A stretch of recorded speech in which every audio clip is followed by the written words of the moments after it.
B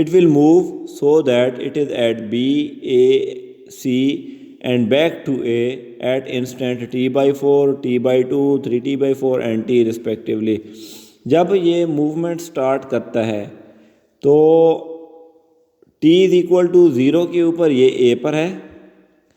اب اس نے move کرنا ہے اپورڈ ڈائریکشن میں. اپورڈ ڈائریکشن بی پوائنٹ جو ہے وہ کتنے ٹائم پیریڈ یعنی ایک کمپلیٹ سائیکل دوبارہ اے تک، اے سے موو کرتے ہوئے بی تک گیا. کل ہم نے کمپلیٹ وائبریشن کمپلیٹ سائیکل کے بارے میں پڑھا تھا، ون وائبریشن کیا ہوتی ہے. تو اے سے موو کرتے ہوئے بی تک، بی سے دوبارہ اے تک، اے سے سی تک اور سی سے پھر اے تک. یعنی یہ ایک اس لائن کے اوپر اپنی موومنٹ کو اس نے کمپلیٹ کر لیا ہے.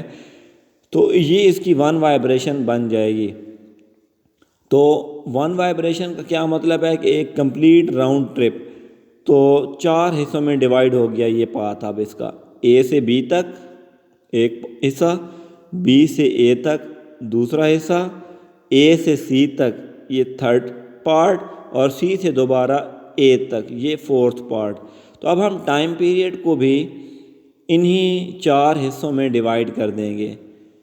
پہلا فورتھ پارٹ t/4 یعنی پہلے ٹائم t/4 کے اندر یہ محض m جو ہے یہ موو کرتا ہوا پوائنٹ بی تک آ گیا.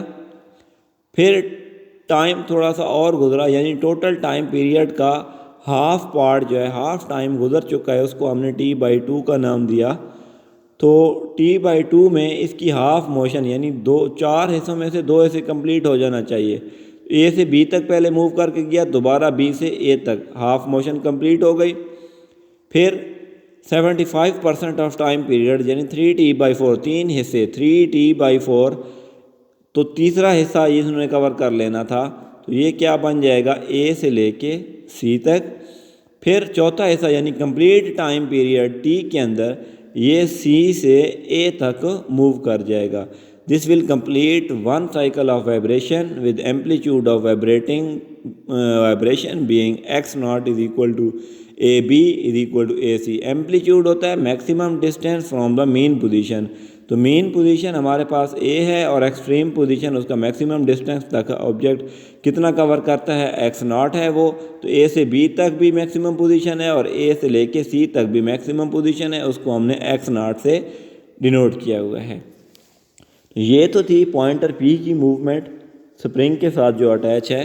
اب ہم سرکولر موشن کے ساتھ جو ہے اس کو کمپیئر کرتے ہیں.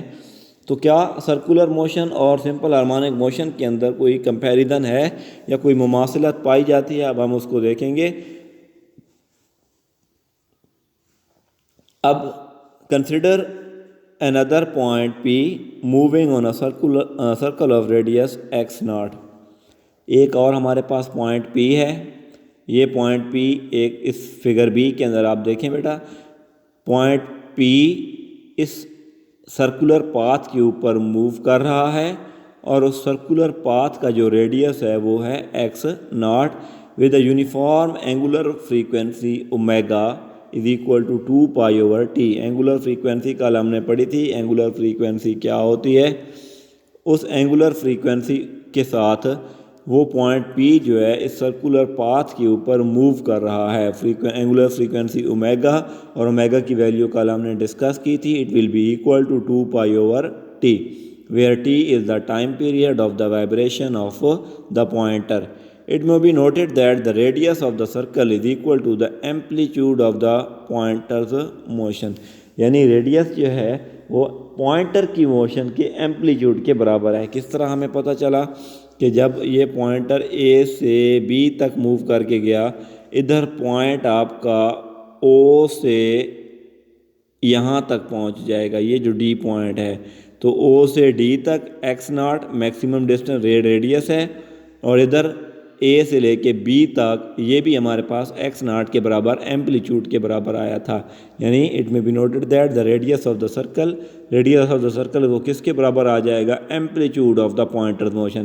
یعنی سمپل ہارمونک موشن میں جو ایمپلیٹیوڈ ہے اور یونیفارم سرکولر موشن کے اندر جو ریڈیس آف دا سرکل ہے، ان دونوں کی ویلیو آپس میں برابر. اب consider the motion of point n the projection of P on the diameter DE drawn parallel to the line of vibration of the pointer as shown in figure. اب diameter of the circle جو ہے یہ ہم نے DE line کے ذریعے شو کیا ہوا ہے.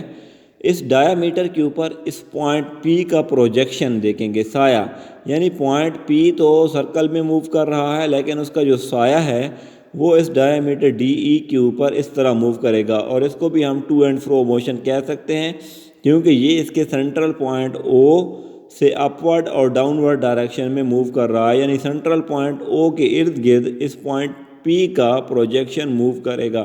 اب اس کے پروجیکشن کو ہم نے کمپیئر کرنا ہے اپنی اس یونیفارم سرکولر موشن کے ساتھ جو پوائنٹر کی ہم نے سمپل ہارمونک موشن کنسیڈر کی تھی. Note that the level of the points D and E is same as the points B and C. Point D اور E کا جو لیول ہے وہ بالکل سیم لیول آف B اور C کے برابر ہے, یعنی یہ ایمپلیٹیوڈز ہیں. میکسیمم پوزیشن ہے ادھر D کو ریپریزنٹ کر رہا ہے یونیفارم سرکولر موشن میں, اور یہ میکسیمم پوزیشن C یہ ریپریزنٹ ہو رہی ہے یونیفارم سرکولر موشن میں E کے ذریعے. As P describe uniform circular motion with a constant angular speed omega, N oscillate to and fro on the diameter DE with time period T. جیسے جیسے point P اس circular path کے اوپر move کرتا رہے گا اس کا جو پروجیکشن ہے وہ اس ڈی ای لائن کے اوپر ٹو اینڈ فرو موشن جو ہے وہ پرفارم کرے گا. یعنی یونیفارم سرکولر موشن کے اندر ہمارے پاس یہ سمپل ہارمونک موشن جو ہے وہ شامل ہے, یعنی پوائنٹ پی کی جو سرکولر موشن ہے اس کا پروجیکشن جو ڈی ای لائن کے اوپر این کے ذریعے ہم نے ریپریزنٹ کیا ہے وہ سمپل ہارمونک موشن جو ہے وہ پرفارم کر رہا ہے. تو اس کا کیا مطلب کہ یونیفارم سرکولر موشن اور سمپل ہارمونک موشن کے درمیان ایک ریلیشن ہے. ٹھیک ہے, اس کا ٹائم پیریڈ بھی same as the time period of pointer P, اسی طرح ہی ہوگا.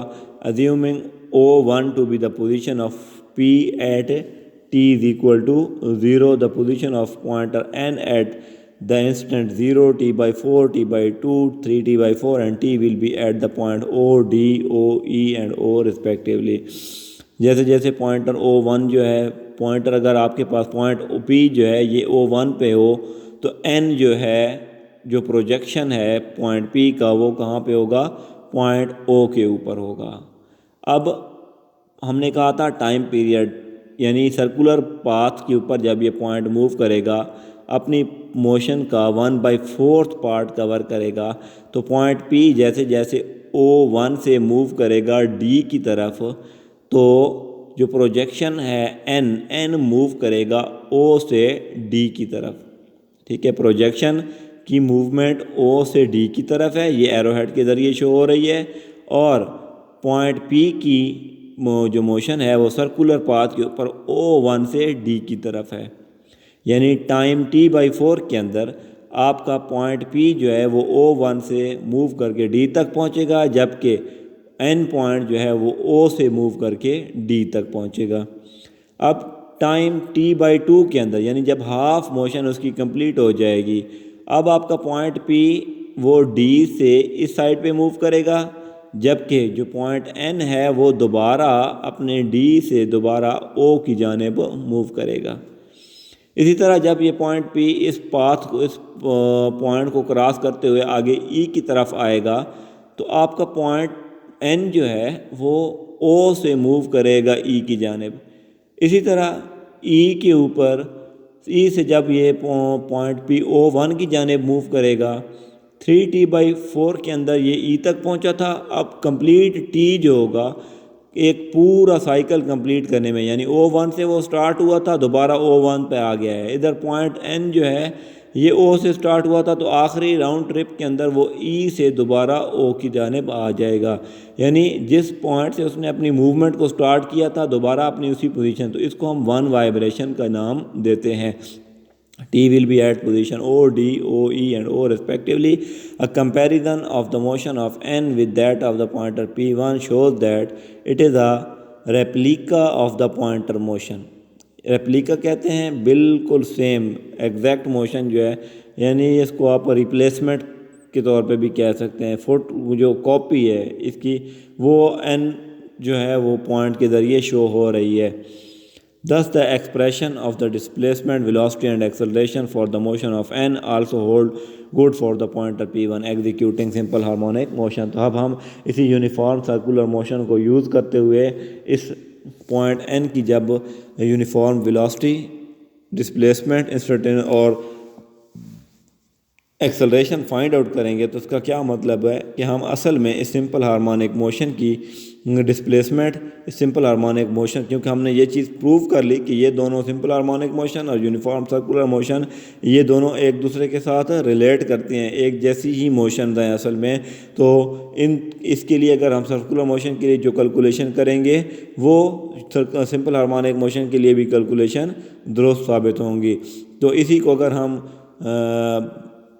گراف کی شکل میں لے کے آئیں تو اس کا گراف کچھ اس طرح ہمارے پاس بنے گا کہ آپ کے پاس مین پوزیشن او اس کو ظاہر کر رہا ہے. جیسے جیسے آپ کا پوائنٹر O1 سے D کی جانب موو کرے گا، پوائنٹ ON جو ہے O سے D کی جانب موو کرے گا، تو یہاں سے ہمارے پاس گراف کی سچویشن کچھ اس طرح سے آئے گی کہ آپ کا گراف اس پوائنٹ تک آ جائے گا. یعنی ایکسٹریم پوزیشن یہ شو کر رہی ہے ادھر D پوائنٹ اور سمپل ہارمونک موشن میں یہ B پوائنٹ. D سے دوبارہ جب یہ اس سائڈ پہ آئے گا، اس کو بے شک آپ کوئی بھی پوائنٹ کا نام دے دیں، ادھر سے B سے دوبارہ یہ A کی طرف آئے گا، پوائنٹ N کی موشن بھی D سے O کی جانب ہوگی. تو یعنی میکسیمم پوزیشن سے دوبارہ منیمم پوزیشن، یعنی ہاف سائیکل اس میں کمپلیٹ ہو گیا. اگلے ہاف سائیکل میں یہ پھر ایک دفعہ ایکسٹریم پوزیشن پہ جائے گا، پھر اس کے بعد دوبارہ اپنی پہلی. تو یہاں O سے لے کے ایکسٹریم پوزیشن، پھر مین پوزیشن، پھر نیگیٹو ایکسٹریم پوزیشن اور پھر مین پوزیشن. تو یہ آپ کے پاس ایک کمپلیٹ سائیکل جو ہے وہ بن گیا. تو یہ اس کی گرافیکل فارم ہو گئی سمپل ہارمونک موشن کی. تو اسٹوڈنٹ یہ تھا ہمارے پاس theory of topic simple harmonic motion اور یونیفارم سرکولر موشن کس طرح ایک دوسرے کے ساتھ ریلیٹ کرتے ہیں. کل انشاءاللہ ہم اسی فگر کو یونیفارم سرکولر موشن جو ہے اس کو یوز کرتے ہوئے آگے ہم کیلکولیشنز کریں گے کہ کس طرح ڈسپلیسمنٹ کو کیلکولیٹ کرنا ہے، کس طرح ہم نے ویلاسٹی جو ہے وہ کیلکولیٹ کرنی ہے، کس طرح ایکسلریشن جو ہے اس کو کیلکولیٹ کرنا ہے. تھینک یو بیٹا، اللہ حافظ.